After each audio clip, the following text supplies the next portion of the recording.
저희 학교는 대한국악보건학교로 시작이 됐는데요. 창립 연도가 1961년에 창립이 됐어요. 그래서 지금 53년째 되죠. 그래서 그동안에는 계속 대한국악보건학교라는 이름으로 활동을 해왔고, 올해 명칭을 대한예방치과.국악보건학교로 변경을 한 거예요. 활동 분야가 굉장히 다양해요. 그러니까 국악보건학이 주로 우리가 집단을 대상으로 하는 부분들을 우리가 국악보건학이라고 부르고, 개인을 대상으로 할 때 주로 우리가 예방치과학이라고 부르거든요.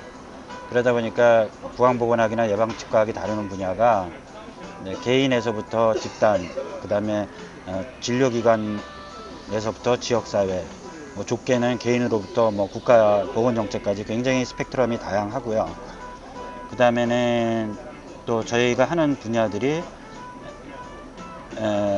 단순히 자연과학, 생리학적인 기반뿐만이 아니라 인문사회과학적인 접근을 많이 하기 때문에 인문사회과학에서부터 자연과학까지 스펙트럼이 넓고, 그리고 또 참여하는 대상자들도, 참가자들도 치과의사뿐만이 아니라 치과위생사들도 같이 참여를 하고 있거든요.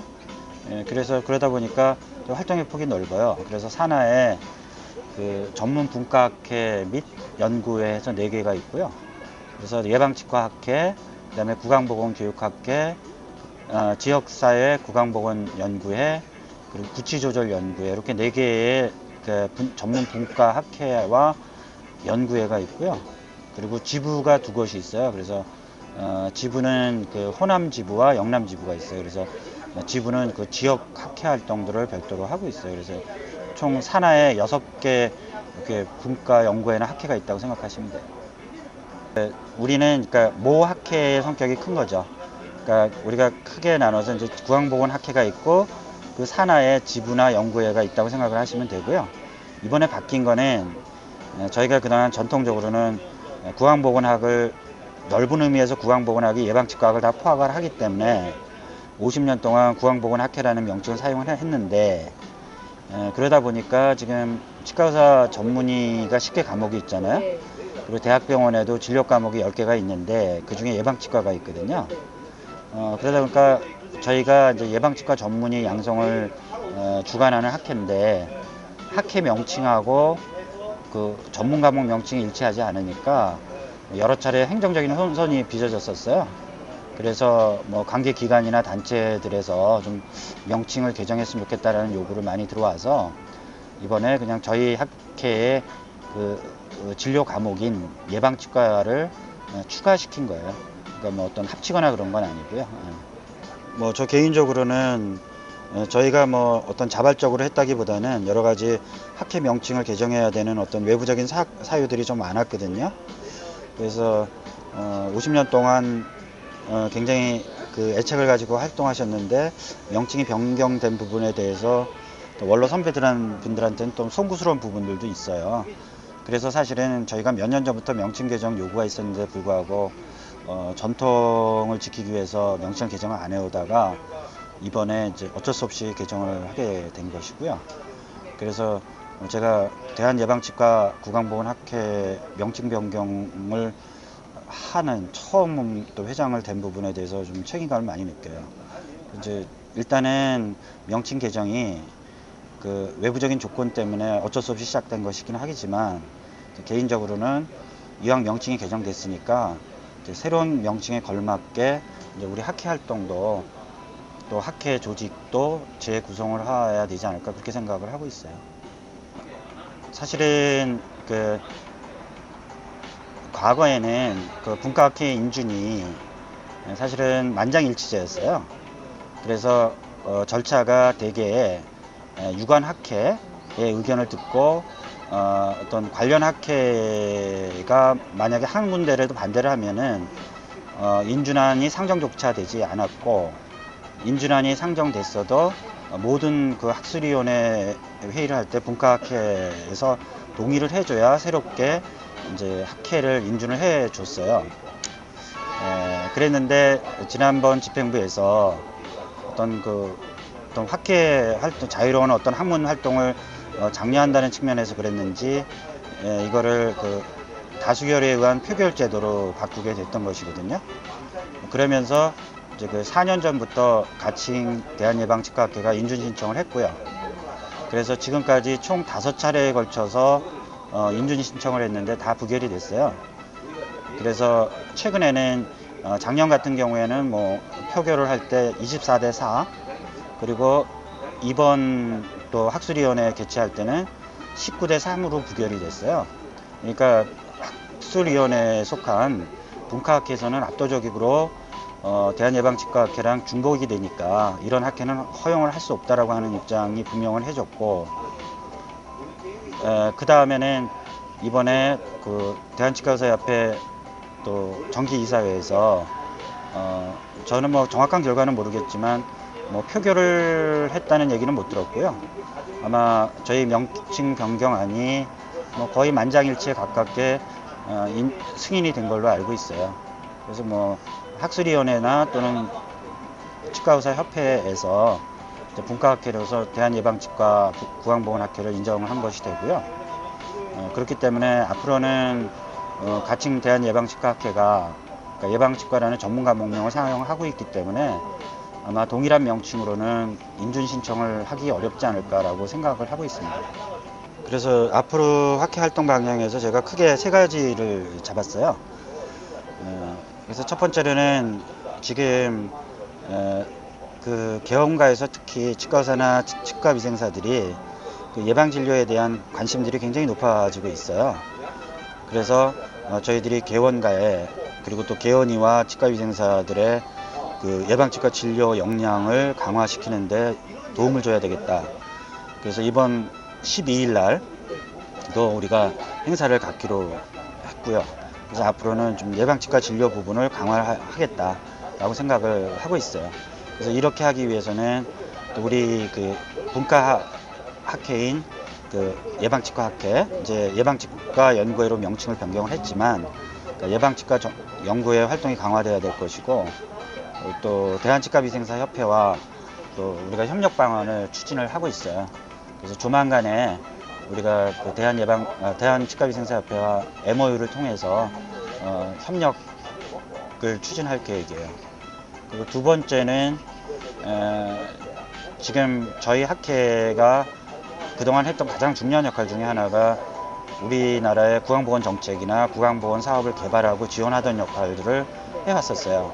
그래서 구강보건법 제정이라든지 구강보건 전담부서 설치라든지 수돗물 불소농도 조정 사업이라든지 이런 모든 부분에서 저희 학회가 앞장서서 50년 동안 일을 해왔는데, 지금 앞으로 공중보건 측면에서의 중요한 부분은 특히 치과 부분에서의 공공의료의 강화, 그러니까 다시 말해서 그 구강보건 의료의 공공성과 형평성 제고가 가장 큰 과제가 될 것 같아요.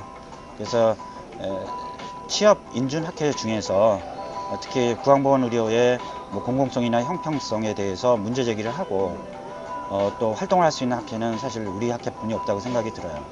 그래서 이번에 저희들이 이번 종합학술대회 주제도 구강건강 불평등으로 잡았던 이유도 거기에 있고요. 앞으로 이 일을 위해서 노력을 해야 될 거라고 생각이 들어요. 그 다음에 또 제가 생각하고 있는 한 가지 방향은 우리 학회가 굉장히 다양한 그 범위 내에서 활동을 하고 있는데, 뭐 최근에 어떤 불법 네트워크 문제라든지 그리고 경쟁이 심화되면서 겪게 되는 의료 윤리의 문제 같은 것들이 지금 대두가 되고 있잖아요. 그러면서 우리가 치의학 교육에서 또는 어떤 치과의사의 어떤 자질 향상을 위해서 인문적인 소양이나 이런 게 강조되는 추세거든요. 그래서 우리 학회에서 앞으로 특히 인문사회 과학적인 접근들 이런 부분들에서 인문사회 치의학의 발전을 위해서 조금 더 매진해야 되겠다. 그래서 이렇게 한 3가지 정도 학회 활동의 방향을 잡고 있어요. 지금 뭐 거의 다 추진이 이제 돼서요. 양쪽에 합의를 했고, 앞으로 10월 16일 날 우리가 개의 협력 조인식을 할 거예요.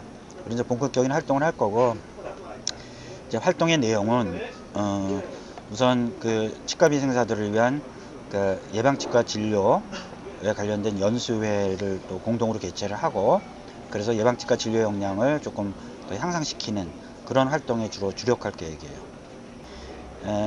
그동안 그 예방치과 진료가 활성화되지 못한 이유가 무엇인가의 문제를 저희도 많이 고민을 해봤는데, 가장 큰 이유 중에 하나는 11개 치과대학 중에서 예방치과 임상과를 갖고 있는 대학이 3개 대학뿐이 없어요. 그러다 보니까 치과 의사들이 치과대학을 다닐 때 예방치과학을 배우긴 했지만 되게 저학년 과정에서 이렇게 이론적인 것만 치중해서 배우게 되고 임상 실습의 기회나 어떤 임상 역량을 기르는 훈련시킬 수 있는 기회들이 거의 없었다고 보거든요.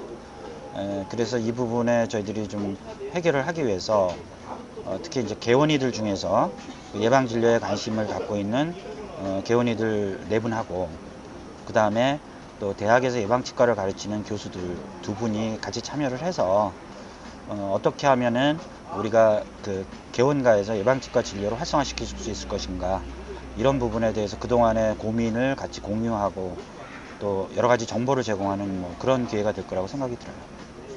그러니까 종합학술대회는 저희가 이틀로 구성이 되어 있는데, 첫날은 우리가 주로 심포지움에서 지금 구강건강 불평등을 주제로 하기 때문에 우리나라에서는 그 강릉 원주대 그 정세환 교수, 그리고 뉴질랜드와 일본에서 각각 한 분씩 연자들이 참여하셔서 3개국에서 참여하셔서 구강건강 불평등에 관해서 저희가 심포지움을 갖고요.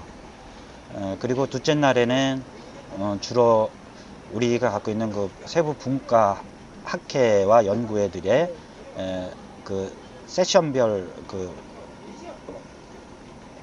세미나 심포지움이 계획되어 있어요. 그리고 첫째 날에 주로 또 뭐 모든 학술대에서 기본적인 거지만 근데 각 대학에서 연구하고 있는 학술 포스터에서 그 구연에서 학술 논문들을 발표하는 기회도 또 있고요. 저희는 되게 그 지금 이번에 개최할 때는 그 주간 대학이 강릉 원주대예요. 강릉 원주대 예방치학 교실에서 주관을 하거든요. 그래서 지금 용평 리조트에서 개최될 것이고 뭐 지금 원활하게 준비들은 다 되고 있습니다. 지금 학회 내에서도 내부적으로 의견이 엇갈리고 있어요. 그래서 저희도 사실은 그 부분은 아직 학회 입장을 정리를 하지 못했기 때문에 공식적인 입장을 표명하기는 좀 어려워요. 그래서 저희가 그 부분에 대해서는 공식적으로 뭐 논의된 부분들은 아직까지 없어요. 근데 그 2가지 측면이 다 있어요. 그래서 뭐 그거는 말하기가 좀 어려울 것 같아요. 왜냐면 또 개인적인 그 학회장님들하고 관계도 있고 그래서 저도 이렇게 개인적인 입장은 있는데, 근데 또 그게 우리 학회 입장들도 아니고 우리 학회에서 내부적으로 굉장히 이견이 많거든요. 그러니까 이제 2가지 측면이 있죠. 하나는 이게 어떤 절차상의 문제로 그때 저희가 했던 거는 명칭 변경 자체를 반대한다 안 한다의 문제가 아니었고요. 교정학회에서 문제 제기했던 부분은 학술위원회의 그 의결 절차에 대해서 문제 제기를 한 거예요. 예를 들어서 학술위원회가 개최되려면, 안건이 상정되려면 그 안건에 대해서 사전에 한 뭐 보름 전이나 이전에 안건을 상정한 후 의견을 수렴하고 하는 절차를 해야 되는데, 교정학회가 알지 못하는 상태에서 안건이 상정됐다. 그래서 이 안건 상정 자체에 대해서 문제 제기를 한 거죠. 그래서 그 부분은 어떤 명칭 개정에 대한 찬반의 문제가 아니라 절차의 문제에 대해서 문제 제기를 한 거라서 그 부분은 저도 동감을 하기 때문에 개인적으로는 그 부분에 대해서 동의를 한다라고 했었던 것이고요. 그리고 그것과 연관돼서 얘기하자면 가칭 예방치과 학회 인준안이 학술위원회에 상정된 것도 사실은 정관에 위배된 사항이에요. 왜 그러냐면 우리가 이제 유사학회 금지 규정이 지금 정관에서는 아직 살아 있잖아요. 그러니까 협회 정관상에는 아직 유사학회 금지 규정이 살아 있어요. 그리고 그것이 개정된 이유는 모르지만 살아있는 상황에서는 우리가 어떤 법률의 체계상 상위법과 하위법이 있잖아요. 그럼 학술위원회 규정은 상위법인 정관을 우선할 수가 없거든요. 그러니까 학술위원회 규정상 매년 자격을 갖춘 학회가 인준 신청을 할 수 있다라고 돼 있다고 할지라도 상위법인 협회 정관에 유사학회는 금지 규정에서 위배가 되는 거예요. 그러니까 저희가 그날도 학술위원회 때 이 부분에 대해서 몇 개 학회장들이 계속 문제 제기를 했었어요. 그래서 이제 저도 문제 제기를 했었고, 교정 학회장도 문제 제기를 했었고, 보존 학회장도 문제 제기를 했었어요. 그 부분에서 했는데 이제 표결에 붙여졌던 거죠. 그리고 그럴 때 이제 협회 쪽의 입장에서는 보건복지부의 입장이, 그러니까 61조 2항 유사학회 금지 규정이 이 부분을 개정하도록 권고를 했나 어떻게 된지 모르겠지만, 아무튼 보건복지부에서는 그 부분들이 어떤 학회 활동의 자유를 침해한다고 보고 개정을 권고했다라고 얘기를 들었거든요. 설사 그것이 사실일지라도 현재 정관에는 분명하게 규정되어 있고 올해 대의원총회 상정되려다가 상정되지 않았잖아요. 그러니까 따라서 지금 현재는 학술위원회 규정보다는 협회 정관이 우선이라고 생각을 한 거죠. 그래서 이제 그것의 연장선상에서 학술위원회 표결 절차나 인준 과정이나 의안 검토 과정이 좀 그 절차적인 문제에서 제가 동의를 했던 것이에요. 그것과 이제 명칭 개정의 문제는 또 전혀 다른 문제고요. 그래서 명칭 개정의 문제는 또 여러 가지 측면들이 고려돼야 될 부분이 있어요. 거기가 갖고 있는 딜레마는 그래서 절차적인 문제가 있고, 그다음에 또 저희 학회에서 또 고민하는 문제는 그렇다고 해서 또 학술위원회에서 의결을 해서 통과가 됐는데 또 협회 이사회에서 또 부결이 되는 상황이 발생했잖아요. 근데 이것도 사실은 또 바람직한 건 아니거든요. 그래서 아무래도 이제 학술위원회나 분과학회 협의회가 어떤 대학이나 또는 학회의 권위를 인정해주고, 그리고 여태까지 추세가 대체적으로 또 그런 부분들에서 학술위원회의 의결을 겹치면 협회 이사에서 되게 인준하는 것이 이제 관례였거든요. 네.